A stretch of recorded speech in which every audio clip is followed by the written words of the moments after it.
the streaming TV service dedicated to exploring the cutting edge of metaphysics, ancient wisdom, and the unexplained. 5,000 years of wisdom on demand. Get your first month for only 99 cents. Visit Gaia.com/Jim. That's Gaia.com/Jim to see what's happening on the largest consciousness media streaming platform in the world. Thanks, Gaia. Also, the Paranormal Podcast is brought to you by Bombas, the best socks in the history of feet. Get 20% off your first order. Go to Bombas.com/Jim. That's Bombas.com/Jim. Thanks, Bombas.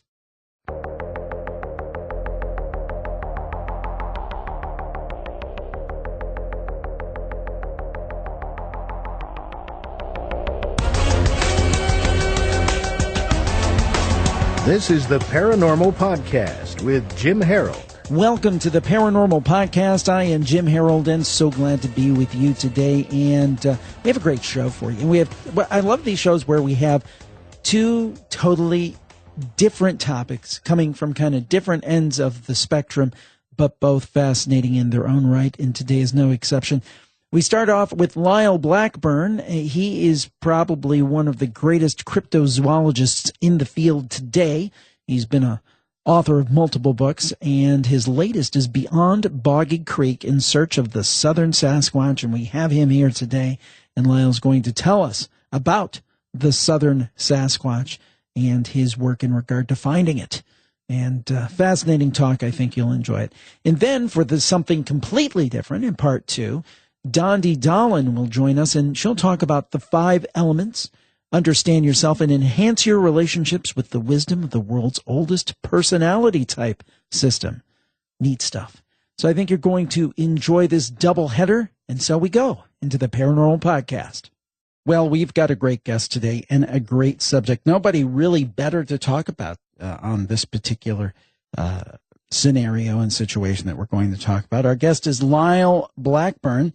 We're going to talk about his new book, Beyond Boggy Creek in Search of the Southern Sasquatch. Now, Lyle's research and writing on the subject of Bigfoot has widely been recognized as some of the best in the field of cryptozoology. His previous books, including The Beast of Boggy Creek and Lizard Man, offer a balanced view of the subject while delivering gripping accounts of this real-life mystery. Lyle is a frequent guest on radio programs such as Coast to Coast AM. He's been on our show as well before, and he has appeared on many television shows, including Monsters and Mysteries in America and Finding Bigfoot. Lyle and his research have also been featured in the award-winning documentary Boggy Creek Monster, and I believe he's also executive producer on an upcoming movie, another one, with Seth Breedlove and the Small Town Monsters folks, and this one's going to be on Mothman. Lyle, welcome to the program today. Hey, thanks for having me. Well, congratulations on the success of the movies. We've had Seth on, and we know that his company and his movies are just exploding, so congratulations on that. That's going to be pretty exciting. Oh, thanks. Yeah, it was great to work with Seth and kind of get my hands in the film visual side of things after having, been writing the book. So it works perfectly with sort of the approach that they take in their films and, the way I like to present my research. So it really worked out great. Now, you've previously done a book on Boggy Creek, The Beast of Boggy Creek. What does this new book, Beyond Boggy Creek, add to the picture? Well, the Beast of Boggy Creek, in that book, I covered specifically the case of the Boggy Creek monster, the Fouke monster, which was made famous by the old Legend of Boggy Creek movie. One movie that has, been very influential on folks getting into Bigfoot research and things like that, featured on Finding Bigfoot and kind of brought to a new generation. So in some ways, the Legend of Boggy Creek case was sort of the most famous of these Southern Sasquatch cases. And even for myself, being from Texas, really wasn't until I saw that movie as a kid that I realized that Bigfoot creatures, could possibly exist, outside the Pacific Northwest. And so with Beyond Boggy Creek, I sort of had compiled, a lot more information, whether they were, archived stories or old newspaper reports, as well as, interviews I'd done with witnesses that were all across the Deep South. And some of these were, just as fascinating as and gripping as the stories you have out of Boggy Creek. So the premise of Beyond Boggy Creek was to sort of start with that, here's the famous Boggy Creek case, but we're going to go out geographically across the whole Deep South and explore, the bigger picture of the Southern Sasquatch. Now, when you talk about the Southern Sasquatch, is it the same Sasquatch we see in other parts of the country and the world, or is this a totally different animal? Or some people don't think it's an animal, a totally different phenomenon. Well, I mean, the phenomenon itself, is very much like any other Bigfoot situation. You have, a general description of a tall, large, hairy, bipedal creature existing in wooded areas, and I think in some regards, yes, it's a Bigfoot, but, if you want to get specific and you try to get the characteristics of it, there are some unique aspects to the Southern version. Some of those being that, it's a little more unkempt, a little more hairier. There's more accounts of this aggressive behavior or attacks. Even sometimes it's seen to travel on all fours. So in some ways, the descriptions describe it more ape-like than man-like. So, there's quite a bit of variations, and this could be, just the nature of a creature that's living in a different habitat. I mean, the Pacific Northwest is a cooler, mountainous region, and down here, you have sightings in swamps and bayous and southern pine forests. So, it is somewhat of a different environment, and that could explain the differences. But to me, it's some species thereof of a Bigfoot-like creature. Now, it's interesting here. You have different categories that you've broken this into. This one caught my attention. They always follow the creeks. Now, we know Boggy Creek. Sounds like it's more than just Boggy Creek, though. Oh, certainly. That's one of the things that was sort of put forward by the Boggy Creek case, and it was first kind of theorized by the locals there in Fouke in the early 70s as the newspapers would talk to them about it, because the creature that was sighted there, or the creatures, were often, near the waterways, which was not just Boggy Creek, but the Sulphur River and Mercer Bayou and some other things in that area. So you find that to be true as you could travel up the Sulphur River to its origin in Texas, and all along that waterway, you kind of have a history of encounters with these same kind of creatures. And certainly, a creature like this, they're not going to recognize man-made boundaries of any sort. They don't care what state it is. They're just moving along natural geography, and, would need to stay close to water. So, in a chapter such as that, I sort of, explored the fact that, the Boggy Creek case had those certain characteristics, and so do the other cases across the South, where you often see the sightings near waterways. Is the Southern Sasquatch, is the Southern Sasquatch passive? Is it aggressive, or is it a mixture of both?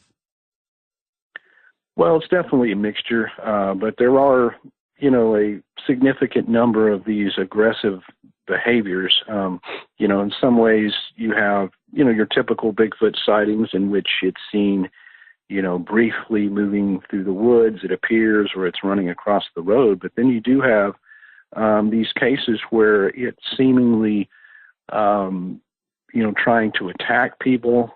It's even, there's accounts in my book where it's even these creatures are said to have injured people.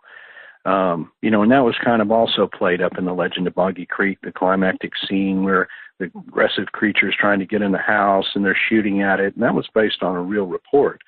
And, I found accounts like that in the mountainous areas of Oklahoma, where there had been, groups of these creatures, trying to assail people in their homes, trying to get in through the windows. And I mean, you have a number of really spooky accounts like this that span all the way, across the deep south of this aggressive behavior. Now, how intelligent is the southern Sasquatch? I mean, are we seeing signs of extreme intelligence in its actions? Well,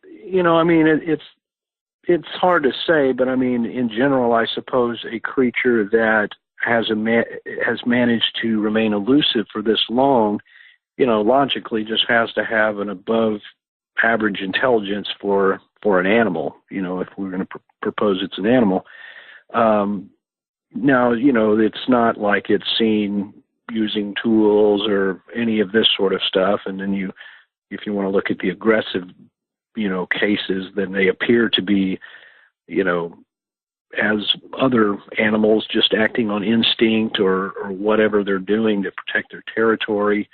So, there's no real data that can rate the intelligence, but, I think just in general, they would have to have, a certain amount of wherewithal to stay away from humans as much as possible and to, not get run over by a semi and that sort of thing to keep them elusive. Some of the different chapters and subsections you have here, I see something called the Bigfoot War. What was the Bigfoot War? That was something that has been sort of a staple of the internet stories, and that occurred supposedly in Oklahoma. That was a case that it was about 1855, and as the story goes, this was in the LaFleur County area. This is in the southeastern part of Oklahoma, where today you do have a significant number of Bigfoot encounters. But as the story goes, there was a tribe or a group of some sort of man beasts, as they called them, that were attacking and stealing children from a European settlement there, and ended up they sent a group of soldiers, that part Native Americans and this one Captain LaFleur, and they went and they found these man beasts and where they were living, and had this battle as it goes, and ended up killing some of these creatures, and it was very much like you would hear, I don't know, settlers versus Indians, but in this case it was the humans versus what was called a man beast. And the story's propagated around, and I looked into it in sort of a investigative journalist sense, and could find there's no real proof of this, and there are some details in the story which can be verified, such as some of the names of the Native Americans that were involved and who lived there at the time. And of course they don't, back then you don't have referrals to Bigfoot. I mean, the term wasn't used, and the best you can get is man beast or wild man, and it would be described as this sort of huge, hairy, type person or animal. And so that was one that's sort of in the canon of Southern Bigfoot tales, and one, again, that shows that, they could possibly be very aggressive. Now, you said something interesting there, the idea of this was back, way, way back. How far back do these sightings go? Because I think many people probably think it started in the 1950s or 1960s, but it seems to go much further back. Yeah, definitely so. I mean, if you start combing through, those newspaper accounts from the 1800s, you do have quite a few of them that mention these wild man type creatures. I mean, The Tennessee wild man, that's one that was prominently called such a name and on the record. And, again, in those, the descriptions vary slightly, but they're always sort of this, general Bigfoot type creature. And, there's a couple of accounts and things that go back to the 1700s as far as European settlers. Scant, lesser documented things, mentions in old books. And then, of course, if you want to look at Native American tales, many of the southern tribes, just like those in the Pacific Northwest, such as the Caddo Indians, would have names for creatures that would translate roughly to things like lost giant or hairy man or forest giant or forest people.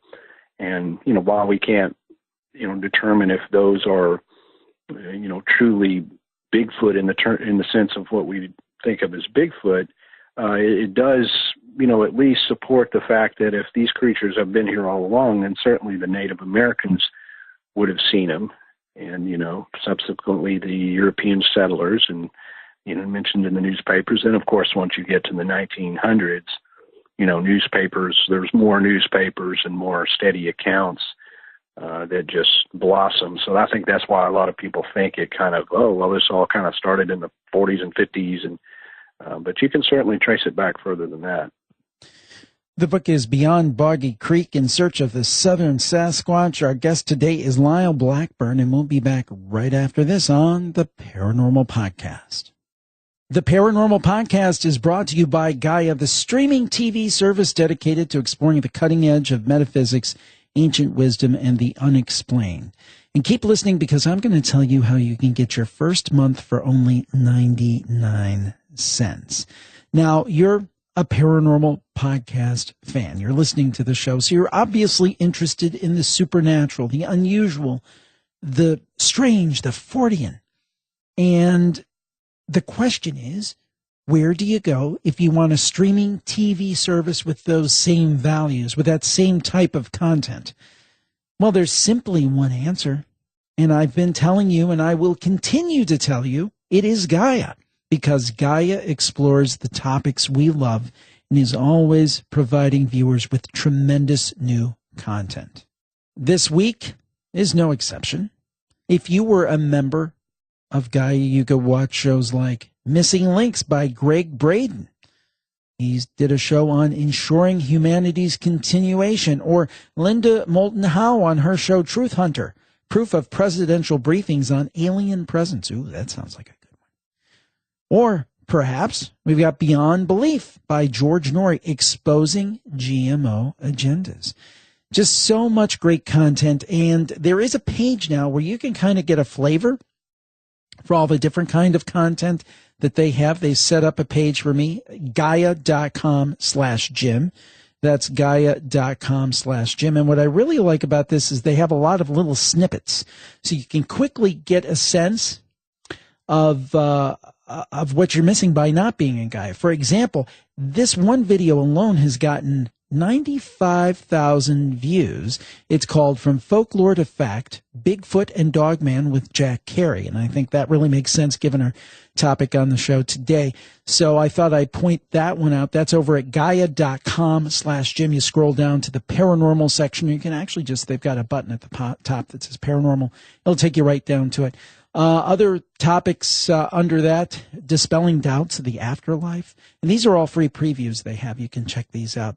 Linda Moulton Howe on unearthly phenomenon. And then there's other great sections here. Secrets and cover-ups. They talk about pushing the limits of disclosure with John Lear and cosmic disclosure. And I'm looking here, Secrets of the Apollo missions with William Tompkins. That's under New in Seeking Truth. Really just, I love Gaia. Really, there's nothing like it. It's like a supermarket for consciousness studies, I guess I would say. and it's your one-stop shop, of course, other than my podcasts. Don't want to forget those. But I think you're really going to like it. So go to Gaia.com/Jim. And the other thing that I will point out to you is that in the upper right-hand corner of that page at Gaia.com/Jim, there's a little red button that says sign up. And if you click on that, you'll have the opportunity to sign up for your first month for only 99 cents. And there's some other great offers there too. But if you just want to dip a toe, you can sign up for only 99 cents. Gaia is great, and you're going to want to check it out. Visit Gaia.com/Jim. That's GAIA.com/Jim. That's Gaia.com/Jim to see what's happening on the largest consciousness media streaming platform in the world. Thanks, Gaia. Our guest is Lyle Blackburn. The book is Beyond Boggy Creek: In Search of the Southern Sasquatch. And really, Lyle is a font of knowledge in this area. He is the man to talk to, and we're so glad to have him. Lyle, one thing, you think of a Southern Sasquatch, you probably think that people in the South maybe are have a tendency a little more to be armed. Why haven't one of these wild men, one of these Boggy Creek-style monsters, the Southern Sasquatch, why hasn't one been killed? Yeah, well, that's the golden question right there. I mean, certainly I have accounts of these creatures, coming up on hunters in the woods, and several spooky encounters where, a hunter could have certainly dropped one of these creatures or attempted to. But what I find in those cases is that once it comes into contact and up close with somebody like that, the hunters always say it looks just too man-like. I mean, they can tell that it's not a person in a costume in most cases, but the margin for error, they just don't want to risk it. And even if it is, they believe it's some sort of creature, they just feel that it has some amount of human quality to where they just can't pull the trigger. Now, that being said, there are a number of groups here in the South that have sort of taken it as their mission to bring in a specimen. And, this is a controversial subject in the world of Bigfoot. Yeah, we had the Gulf Coast group on, but they have a TV show, Killing Bigfoot. They were on several weeks ago. Yeah, big controversy. But go ahead. Sorry to interrupt you. Yeah, exactly. And that's, one of the groups that I talk about in the book with the original area they were investigating in western Louisiana, which they call Monster Central. And, in my book, I sort of tell, the history of how those guys first had sightings and began to get into this subject. And as time went on, I think that in many cases they became frustrated and wanted to,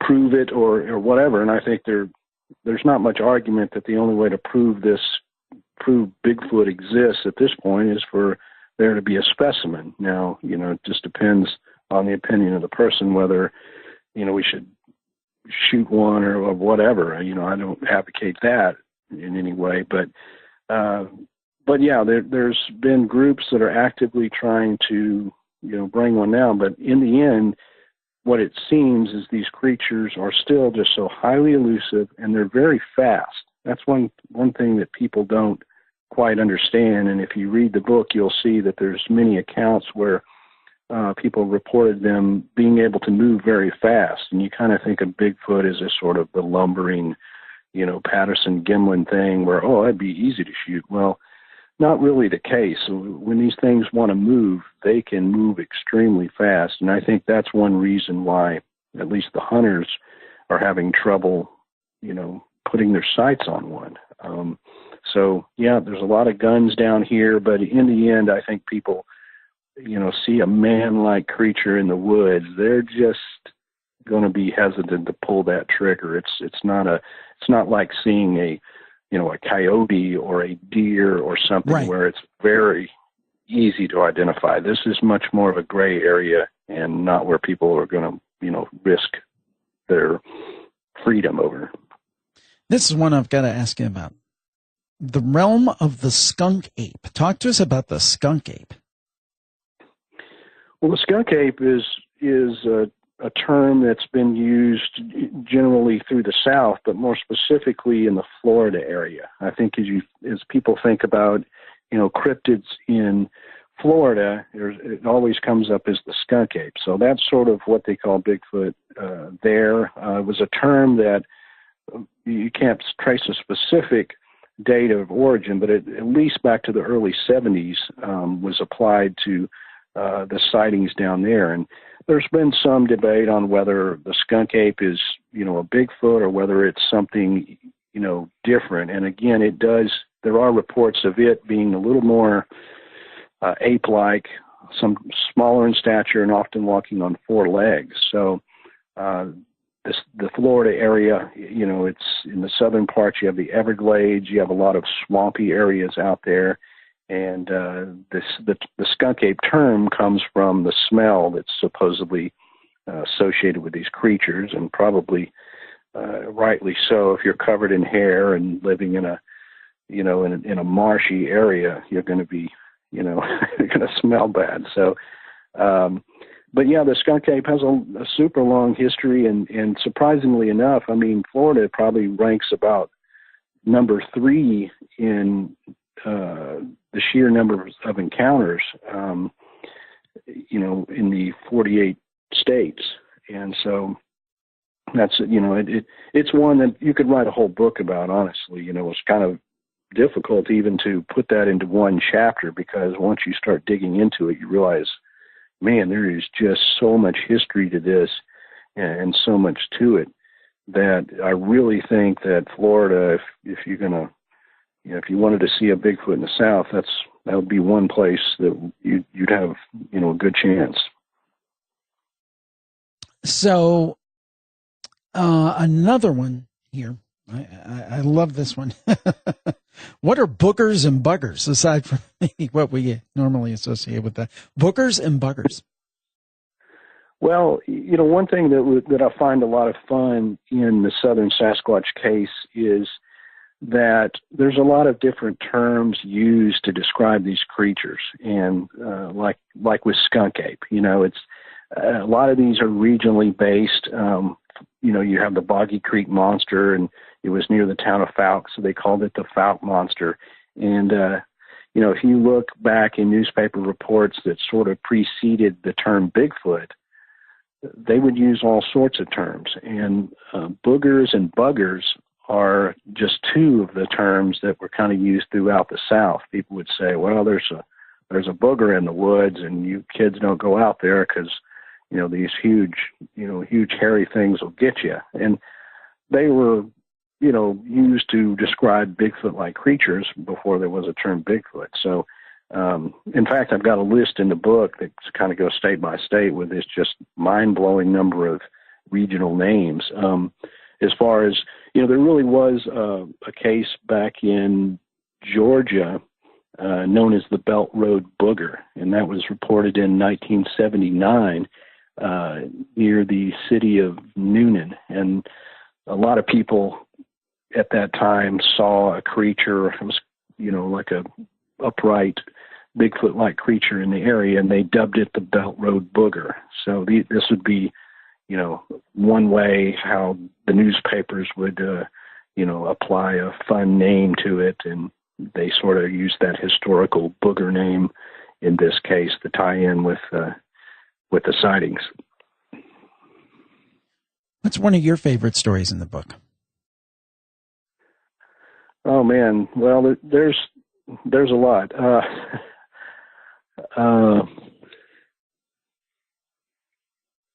Yeah, there's so many, and if you look at the historical accounts, there's some that really play up the lengthy encounter. I'd say one of my favorites was one that just sort of haunts me. It's just a real spooky encounter. In this case, there was a hunter in East Texas who was sitting on a tree stand. He'd come in there along the Sabine River. He got there early before the sun came up, and he was hunting hogs on that particular morning. And as the sun started coming up, he could hear some hogs rooting and coming towards his bait area. And so, he was just sort of waiting it out till he could get a good shot. Well, suddenly he noticed something sort of out of the right corner of his eye, and he looks up and looks through his scope, and he can see what appears to be some sort of a creature moving from tree to tree. And as it got closer and closer, he could see that it was ape-like. It would stand up on 2 feet. You could see the profile of it. It was covered in hair. It was significantly large. And then as it would get from one tree to the other, it would, just sort of leap between the trees. Well, it was moving very stealthily, and the hogs continued to move in.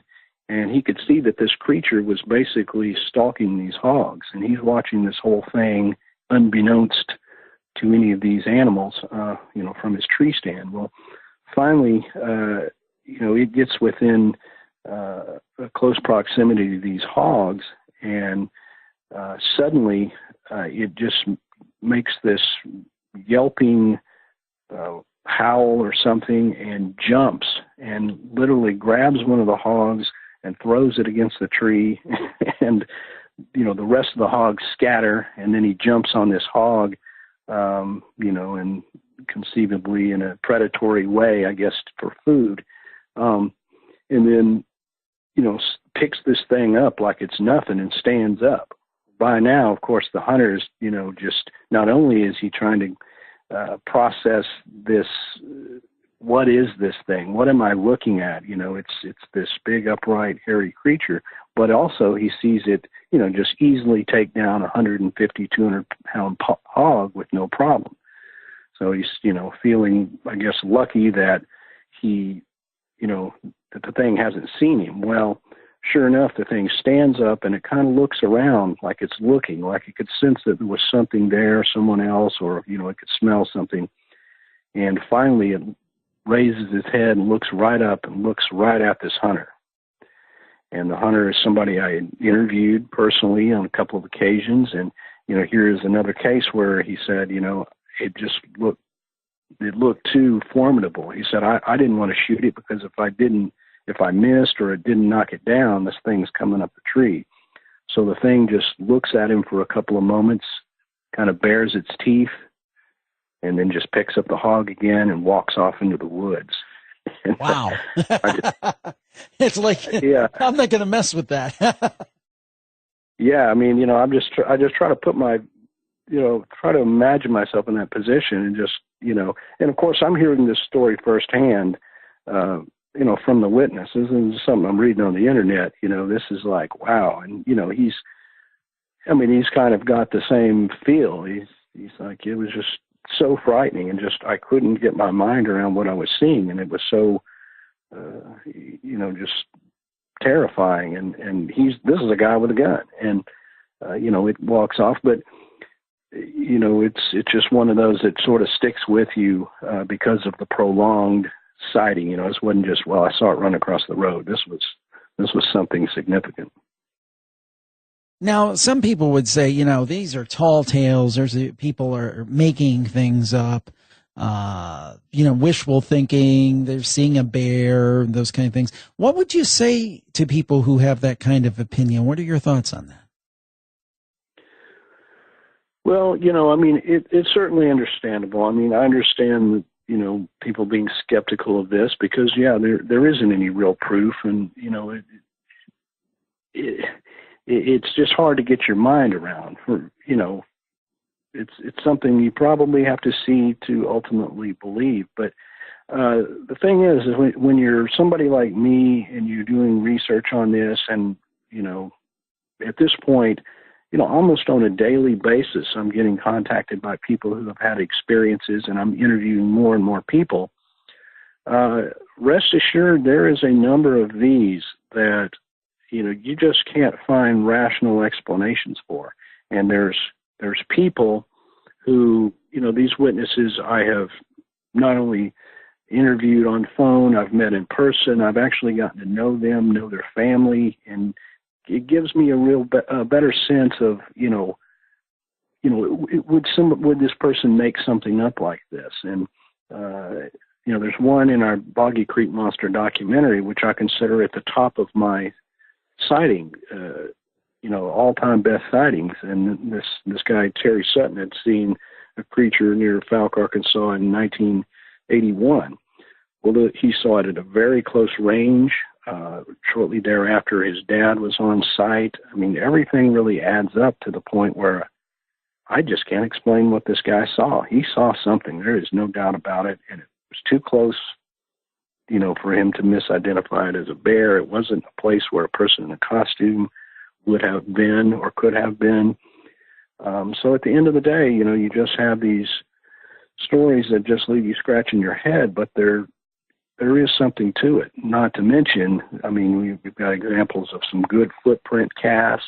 You've got hairs that come up that can't be identified. There's a number of physical pieces of evidence as well that sort of support everything that's going on. So it's something people have to have an open mind. But if you read my book, I think you would come away from it saying, well, there is no way this is all made up. It's not hallucination. There's, the documentation is there. There's something to it.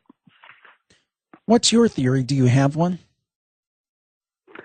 Well, I still sort of operate at the base theory that the creature is a biological entity. It's some sort of a primate that's, defied explanation and remained elusive for this long, something that's a master of its own environment.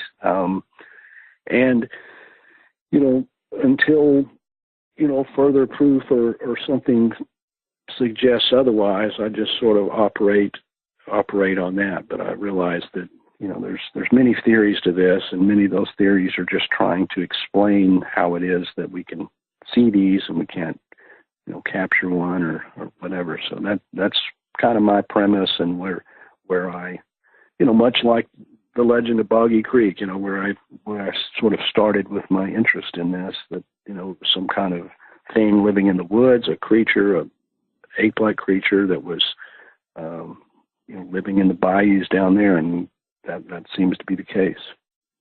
Do you have hope that we'll get to the bottom of it? Do you think that something is going to change? I mean, are there any developments in research, anything that's maybe a game changer where we can get to the truth, do you think?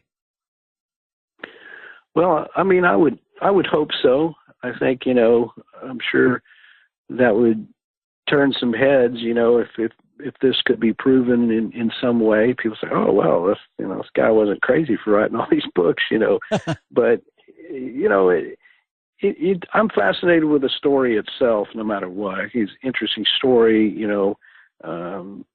however it turns out. But I think, if one could be proven, I think it would be a game changer. And there are some ongoing hot spots, when we call them, where things are being repeatedly seen by people that I find very credible. And it's almost like, I think it just any minute now, I'm going to get a phone call. I'm going to hear about this, or, something is going to develop, but it always sort of seems to be that way. And, another year goes by and there's still not any ultimate proof. So I don't know if it'll happen soon. It seems like it will, but, they're just one step ahead of us, I think. Well, it's really, really interesting. I think it's fascinating. And I think that if you are interested in cryptozoology, the idea of Sasquatch, specifically the southern Sasquatch beyond Boggy Creek, you definitely need to pick up this book. I highly recommend it. Lyle knows his stuff, and he really is one of the top researchers out there. Lyle, where can people find the book and more information about all of your work, whether it's the books, other things you do, the documentaries? Where can they find all that? Well, you can start with my website, lyleblackburn.com, L-Y-L-E Blackburn.com, and that's got links to all my projects and information therein. Of course, my books are available where other fine books are, on Amazon, barnesandnoble.com, available in Kindle and Nook and e-formats and paperbacks and even hardbacks. So yeah, just hit my website and you can find some links there. Our guest has been Lyle Blackburn. The book is Beyond Boggy Creek in Search of the Southern Sasquatch. Lyle, thank you for joining us today. Thanks so much for having me. I enjoyed it. If you are into cryptozoology, by all means, pick up Lyle's book. He is one of the best in the business. And next up is Dondi Dahlin. She is going to talk to us about the 5 elements right after this on the Paranormal Podcast. The Paranormal Podcast is brought to you by Bombas, the best socks in the history of feet. Yes, in the history of feet, the entire history. And you could get 20% off your first order by going to bombas.com/Jim. That's bombas.com/Jim. But this is not just about a great discount. It's about a great story. And the great story is this. 4 years ago, 2 guys quit their jobs at a media company to make a difference in the world with socks. Yes, with socks. And they learned that socks were the most requested items at homeless shelters. And at the same time, they realized there was a gap in the marketplace for a better crafted and more thoughtfully thought out sock. So that's what they did. They made it. But first, they just didn't rush in and say, we're just going to come up with something, sketch it out. No, they spent 2 years on R&D, 2 years. And they rethought every aspect of the sock. And they made 7 substantial improvements to the ordinary sock, which made Bombas the best sock in the history of feet. And their customers overwhelmingly claim they're obsessed with Bombas because they are the most comfortable socks they've ever worn. But get this. Not only have they made a great sock, they have made a difference because for every pair that Bombas sells, they donate a pair to those in need. Over 2 million pairs donated so far. If you need new socks, you cannot go wrong with Bombas. Whether your superpower is moving through a spreadsheet with your eyes closed or dominating your recreational volleyball league, everyone deserves comfort. And comfort is Bombas' superpower. I know you're going to love it, and you're going to love the feeling to know that you've got the best socks in the history of feet, the best socks you've ever had, and so does somebody else who really, really needs them. And here's the offer. Exclusively 20% off your first order, money-back guarantee, free shipping, orders for $30 or more. And all you have to do is go to bombas.com/Jim. That is bombas.com/Jim. The promo code Jim will pop up, and you put that in when you make your order. And there you go. So I think you're going to love it. It is bombas.com/Jim. Check them out. It's worthy. They do have the best socks in the history of feet. They've got the best story in the history of socks. And you got to check it out. You're going to thank yourself. Your feet are going to thank you. And then you're going to feel good too. Bombas.com/Jim. Thanks, Bombas. If you like the Paranormal Podcast, you'll want to check out Jim's other free podcasts. Be sure to tune in to Jim Harold's Campfire, Crime Scene, and TV You Grew Up With. You can find them at jimharold.com and wherever fine podcasts are heard. Check them out. Bet you can't listen to just one. Now we return to the Paranormal Podcast. And one of the things that's always interested me is this idea of different personality type, type A personality. We hear that so often. And different ways to categorize people. I know some people can take tests and kind of figure out your personality. We have someone today who's going to share with us a system that surrounds, that revolves around the idea of 5 elements. In fact, she's written a recent book called The 5 Elements, Understand Yourself and Enhance Your Relationships with the Wisdom of the World's Oldest Personality Type System. And we're talking about Dondi Dahlin, and she is our guest today, and we're so glad to have her with us. Now, Dondi is an author, speaker, and internationally acclaimed dancer, actress, and teacher. She co-authored the Little Book of Energy Medicine with her mother, Donna Eden, and heads the Teach the Teacher program for the Eden Energy Medicine Certification Program in Phoenix, Arizona. Dondi teaches the 5 elements at the Omega Institute in New York and at the Eden Energy Medicine workshops around the world. She lives in San Diego, and you can find information on all she does at learnthefiveelements.com. Dondi, welcome to the program today. Thank you, Jim. Happy to be here. So when we talk about the 5 elements to understand yourself, this personality type system, where does this concept come from? I mean, obviously from the title of your book, the subtitle, Wisdom of the World's Oldest Personality Type System. How far does this go back, this concept? It goes back, it goes back very far. It is from China, and it is thought to be around 5,000 years old, although it was written into medical text about 2,000 years ago. And so what happened was Chinese physicians and scholars were working with people and their health, and they figured out that everybody here on Earth falls into a certain personality type and a health system. And so the 5 elements is a health system and a personality type system. And the Chinese use the metaphors of water, wood, fire, earth, and metal to kind of model these personality types. And so we say that somebody is a wood type, or someone is an earth, or my friend is a fire. And so they're very simple concepts. They get more and more rich and beautifully complex as you begin to combine them. And most everybody has 2 strong elements. So you could be a water and a wood, or a fire and a metal.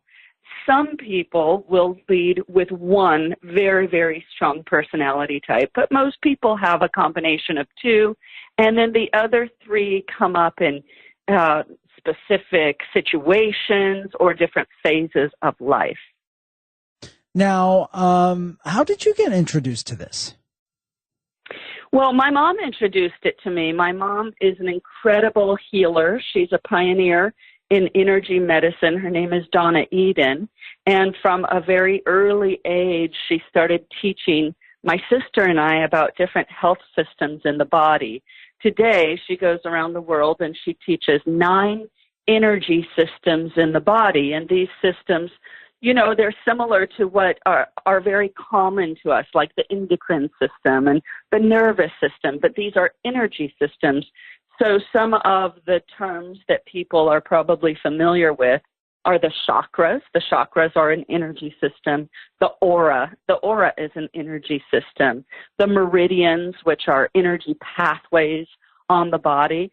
And one of the 9 systems is the 5 elements. And my mom started intuiting when she was a little girl about these elements. Now, she didn't have names for them. She didn't call them water and wood and fire and earth and metal, but she could see and feel that everybody had a specific vibration, and those vibrations fell into 5 categories.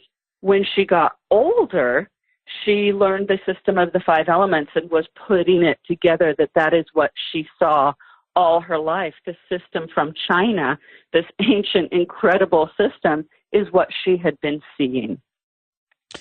So is this something, I mean, it sounds like this really relates to everybody, and this is something that everybody can access and take advantage of. Absolutely. It relates to everyone. Everyone can take advantage of it. It's simple. It's very easy to learn.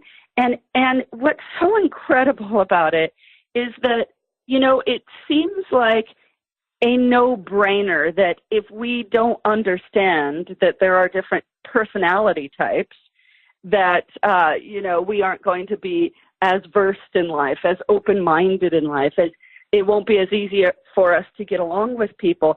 But it's not a no-brainer. We all become defensive and entrenched in our own perspective, and we go around in our lives thinking, why did he say that? Why did she do that? Oh, my gosh, I would have never done what she did.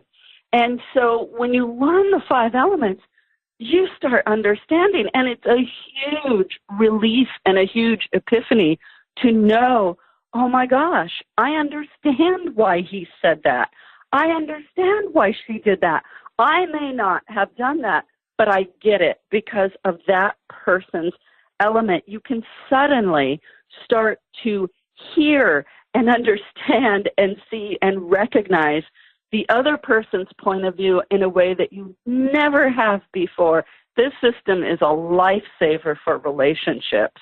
And it's a beautiful system, like I said, because it's so easy to learn. Now, when we talk about the different personality types, can you briefly take us through the 5 different types and some of the aspects of them? Yes, I would love to do that. So let me run through them quickly. The water type is usually what we start with. So if people out there went online, let's say they go on the internet and they type in the 5 elements, oftentimes what they'll see is a wheel, and it's the elements of water, wood, fire, earth, and metal around the wheel. And this is just a way to visualize it for us. And we start with water. The water person has the archetype of the philosopher. So you can imagine with the philosopher that these people are going to be very intuitive, creative.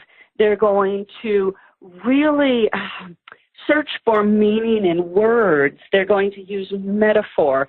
They'll be interested in mythology and what life means. And they're also water types of people are very curious about what life means in their existence here on Earth. So when you have a conversation with a water person, they aren't going to be talking to 5 or 6 people. They aren't the big social butterfly like the fire is, but they'll speak to you one-on-one, and these conversations go deep. They can talk for hours. Every element has different parts of the body that they are kind of governed by, different organs or limbs on the body. And so the water type is governed by the kidneys and the bladder. What this means is that they may be susceptible in those areas of the kidneys and the bladder with health issues. It doesn't mean that if you're a water type, you'll have problems with your kidneys and your bladder, but it's something that a Chinese physician would look to if you went into the office of somebody who practiced Chinese medicine. And they would probably quickly surmise what your element is, and they can do this by energy testing, by taking pulses, by having you take a quiz, simply by watching the way you walk or move or gesture or speak. And once they knew your element, they would go to those organs. So for water, it's kidneys and bladder. And some of our famous people, I like to give some famous people, again, for visual, some of the famous people for water types. You can think of a lot of musicians, especially folk musicians from the 60s and the 70s, Cat Stevens, Bob Marley, Bob Dylan, people who were really interested in the meaning of the words and the lyrics and using those words to, to really find meaning in life. So our next element is wood. Wood archetype is the pioneer, and they're very confident people. They do very well with stress. They are usually the first people to step out on the limb and say, yep, I'll do that. And they do it well, and they do it efficiently. They aren't scared of conflict at all. They kind of just take life and plow through it. And their organs are the liver and the gallbladder. So those are the areas that we would look to with a wood person. Some of the more famous woods are Simon Cowell, the singer Pink, Bill Maher, and if I can say our recent happenings here in America, Donald Trump has a lot of wood. A lot of wood. It's confidence. It's also arrogance. Every element has a positive side and a not so positive side. We all do. And so it's not just the wood type. Going on to fire. Fires are the life of the party. They're very joyful people. They're very happy people. If they are in a situation that ever gets too serious, they are the ones in the group who will take that seriousness and spin it into something happy and optimistic and joyful and positive. And they have a lot of charisma.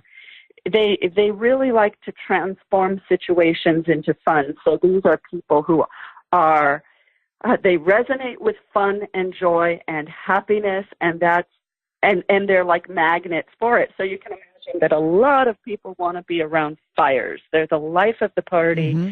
That's their archetype, the wizard or the life of the party. Some of the wonderful fires are Ellen DeGeneres, Jim Carrey, Robin Williams. These are people who, when you hear them in interviews, they'll talk about how they really want to bring happiness to people's lives. And the next element is earth. Oh, let me go back and say the parts of the body for the fire and the health challenges. They actually get 4. Everyone else gets 2. They get 4. It is the heart and the pericardium. So the pericardium is that little sac that protects the heart. The triple warmer, and now the triple warmer isn't as familiar to people here in the West, but it's very familiar to people in China and to people who practice Chinese medicine. It is one of the main energy systems in the body, and it regulates fight, flight, or freeze. And the fire people also get the small intestine.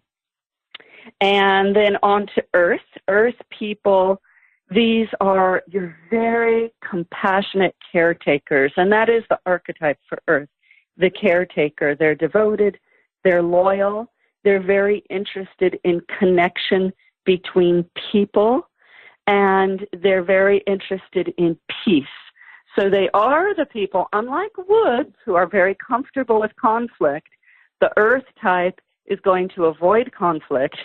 They're going to try and look for the peace and the calm in every situation. And they like to bring people together in that way. They're beautifully compassionate people. Some of our more famous earths are, today is Pope Francis. He has a lot of earth. Mr. Rogers, for those of us who were here in North America in the early 1970s, Mr. Rogers was a personality on TV. Oh, yes, I remember him. I grew up watching Mr. Rogers, yes. Yes, me too. And he made us feel so safe and so comforted, and he'd invite us into his home or wherever he was that day. He'd put his sweater on, he'd look right into our eyes, he'd ask us to be his friend and his neighbor. This is the beautiful earth type. And whenever I go through the elements, it'll always sound like earth is the best, and then everyone wants to be an earth. But I'll tell you, remember, every element has their dark side as well. We all do. We all have a shadow side as well as the elements. And so the last element in the wheel is the metal. And the metal element archetype is the queen or the alchemist. This is a person who's a bit misunderstood. I would say the two people or the two types in the wheel who can have a lot of misunderstanding about them are the wood and the metal. And so the metal is the person who is, oh my gosh, they're calm, they're cool, they're collected, they're reverent, but they also seem a bit detached from the rest of us. They're very sophisticated. When a metal enters the room, it seems like they're kind of floating above the rest of us. And so their journey in life is more of a solo journey. They also aren't the big social type of person. Your social types are your fire and your earth. They love people. The wood and the metal and the water, not as much. They're parts of the body that they kind of govern and deal with. And I'll go back to earth because I forgot to say those.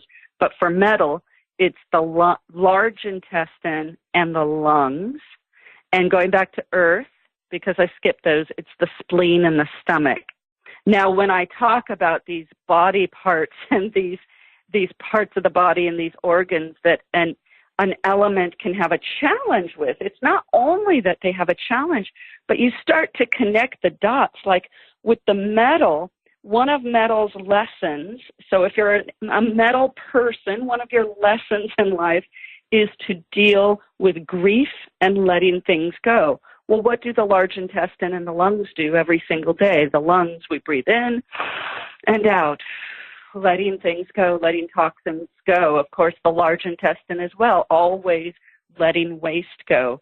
For the wood, we have the liver and the gallbladder. Well, woods deal with anger. Mm-hmm. That is one of their main emotions. And what do we say in the English language all the time? We say, "Oh, that galled me. That just galls me." Well, that's from the gallbladder and these organs that kind of process anger. They not only process food. We have to remember always, and it's hard for people to remember, that your body doesn't just process food and drinks and vitamins and drugs. It also processes emotions. And so we look to that a lot in Chinese medicine. But to finish up the metal, some of the more famous metal people are Angelina Jolie, Benedict Cumberbatch, Posh Spice. And so when I talk about these famous people, I like to mention them because you can start seeing that each element has a more specific body type, a face shape. They hold themselves as that element would. So what are Angelina Jolie and Benedict Cumberbatch and Posh Spice? They're tall, they're lanky. If a metal element isn't tall, they look tall. They have long limbs. The wood people, kind of the opposite. Look at Simon Cowell and Kink. They're kind of squared off shoulders, square jaws, strong jaws. The wood people are usually on the shorter side. They're stocky. Water people, even if they're thin, they're a little doughy. They have, they're kind of fleshy. Earth people are more round. They hold weight in their hips. Fire people stay trim. Maybe it's because they're so joyful and so happy that they're burning calories all the time. They are on the move. Fires are often on the move. I always say to parents, if you have a fire child, fire children are sometimes mislabeled with ADHD, and they may just be a fire child. Let them move. Don't make them sit at their desk. Teachers out there, I hope you hear this. Fires can't sit very long, so let them get up and run around a little bit. So those are the elements in a nutshell. There are elements that get along with each other better, elements that don't. They kind of push each other's buttons. This goes deeper and deeper and becomes more and more fascinating when you start to combine the elements. And then you can start to know what words trigger certain elements. So you can kind of predict how to be in relationship with another element and what will stress them out and what won't stress them out. And so you can, train yourself to be a chameleon around all of these types of people. Maybe your boss at work is a wood.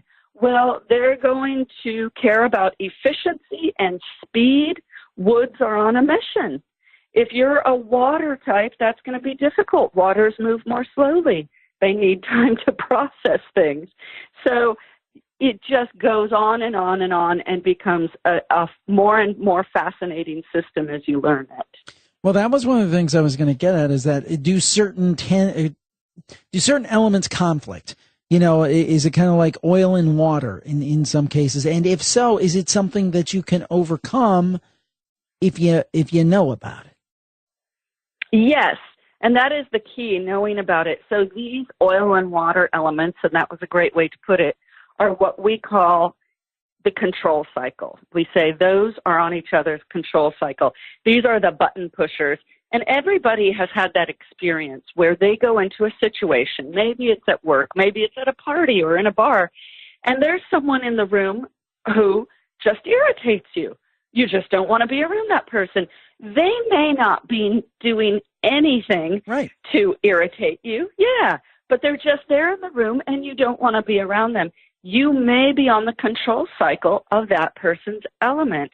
So let's take, for instance, let's take fire and water. Let's take fire and water. These two are on each other's control cycle. A water is, remember, the water is the deep thinking person. They move a little bit slower, process things more slowly. When you give them a project, just don't expect it to be done right away. If you need your husband or your wife to do something and they're water, give them plenty of time. Well, the fire they're moving all around. They're getting things done. They're full of joy.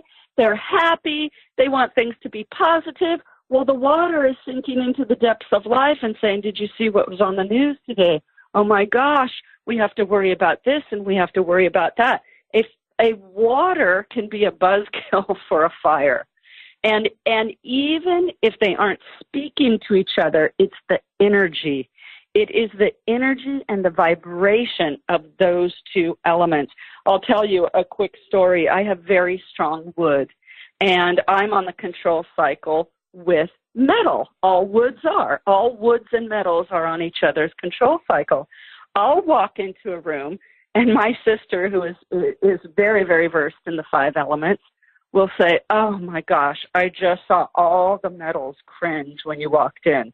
And I'll say, I didn't do anything. I didn't even talk to them. I'm smiling at everybody.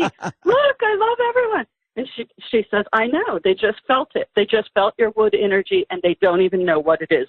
But now they don't like you. So these are lighthearted stories about what we deal with on the control cycle, but it's very real. And yes, you can overcome it. That is the great thing about the 5 elements. My mom and her husband are on each other's control cycle. They've now been married 40 years, and what they say is because they are on each other's control cycle, they have had to evolve with each other in ways that they wouldn't have if it would have just been easy. And these two are very much into the journey and the growth and the evolution of themselves as human beings. So it's something that they were willing to go along with and take the high road with and work hard at. But being on somebody's control cycle, you learn a lot about yourself, you learn a lot about other people, and you learn a lot about how you handle stress. So it's great, and it's on the other side of that, we have the support cycle, and those are the elements that get along well together, and you just feel good around each other, no matter what. Now, what do you feel that this kind of philosophy and following the 5 elements has done for you? Well, what it's done for me, and I started realizing this when I got into my 20s, is that it has made my relationships smoother. It has made them easier. I have had a very, very unique life, not only of being raised by a fairly renowned healer and going all over the world and watching her heal people all over the world, but I had my own dance career that took me to Europe and Asia and all parts of the world. So I've had to work with a lot of different types of people. And I've been in situations where I know that if I didn't have the 5 elements, I would not have been able to get a certain job that I wanted or get along with somebody. And I'll talk about the jobs for a moment. When you know what a boss is looking for, just based on their element, they don't have to tell you anything, but you can, if you're going for a job and you walk into the room and you see the person who is hiring and you know the 5 elements, you can quickly sum up the shape of their face, the shape of their body, how they're gesturing, how they're speaking, and know pretty confidently what their element is, and then you can talk to them in the way that they'll be able to hear you, that they'll be able to process what you're saying, and where you will be resonating with each other. Because sometimes talking to people, you just aren't resonating with each other. You aren't hearing each other. You're just not on the same wave. So you can quickly get onto each other's wave if you know somebody's element. And not only has it helped me with relationships, but boy, oh boy, has it helped me with myself. Because being a wood type is, it's an amazing element. It's a very strong person, but we do deal with anger. It's one of our main emotions. We do deal with feeling like we are right and everybody else is wrong. So how do you bring compassion into your life as a very strong wood person when you aren't familiar with that personality type and all that goes into it? I don't know what kind of person I would be if I didn't understand what being a wood means. I think I'd be more judgmental, less compassionate, I would definitely see things as more black and white, but because I know the trials and tribulations of being a wood, I understand that life isn't black and white. It's shades of gray, beautiful shades of gray.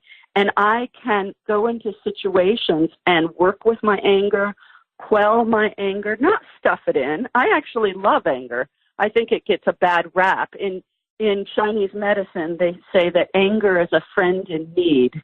And that's how I like to look at anger. It's a friend in need, and I've learned to work with it.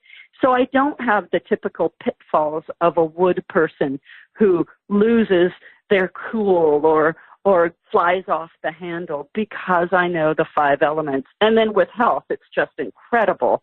Again, going back to the organs, if you know that you are an earth element and the organs that govern you are spleen and stomach, then when you have digestive problems, you aren't going to wonder, why me? Why am I having these digestive problems? You'll be able to look at the earth element and work with those digestive problems and eat the foods that are soothing and healing for the earth element.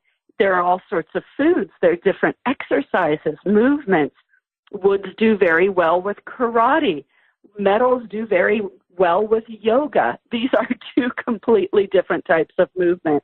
So the epiphanies, the aha moments, the amazing and incredible jewels that you learn day after day after day from the 5 elements make life better and easier and give you more confidence, and you start to understand the big picture and how you are a player in life.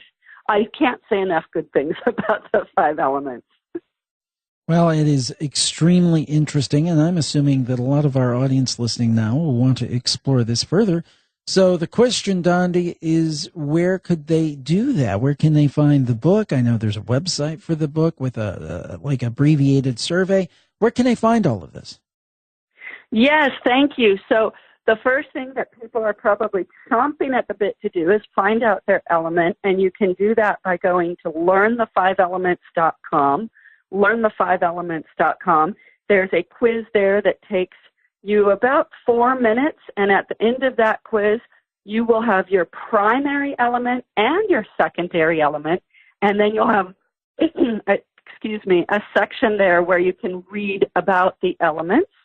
If you want to read the book, you'll find out, oh my gosh, so much about raising kids, about health, about food, about how to be in relationship.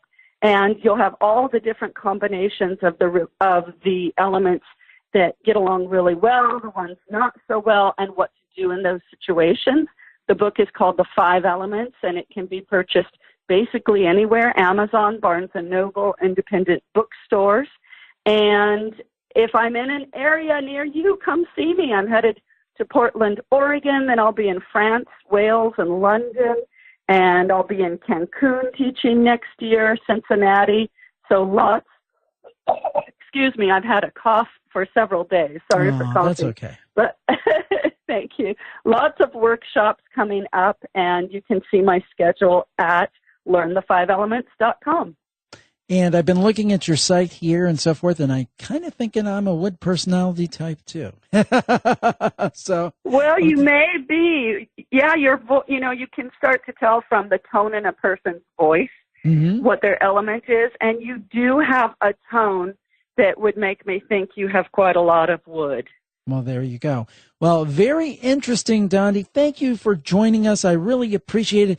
Fascinating discussion. The book is The 5 Elements, Understand Yourself and Enhance Your Relationships with the Wisdom of the World's Oldest Personality Type System. Our guest has been Dondi Dahlin. Dondi, thank you for joining us today. Thank you, Jim. It's been a pleasure. Well, I hope that you enjoyed this show as much as I did. I love the Paranormal Podcast. I love the campfire. Don't get me wrong. And I know that's many people's favorite, but your oldest always has a place in your heart, and so it is with the Paranormal Podcast. I hope that you'll rate, review, and subscribe wherever you listen, because that's how people find out about this show and all of our shows for that matter. And that's one way that doesn't cost you a penny, and you can spread the love and the knowledge of the Paranormal Podcast. We'll talk to you next time. Have a great week, everybody. Bye-bye.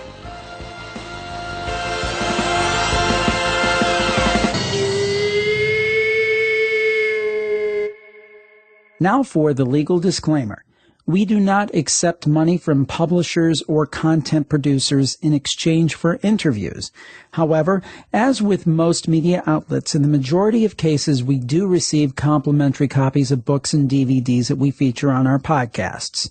Your purchases of books, DVDs, and other items via our Amazon.com links benefit Jim Harold and JimHarold.com and help us continue our programming.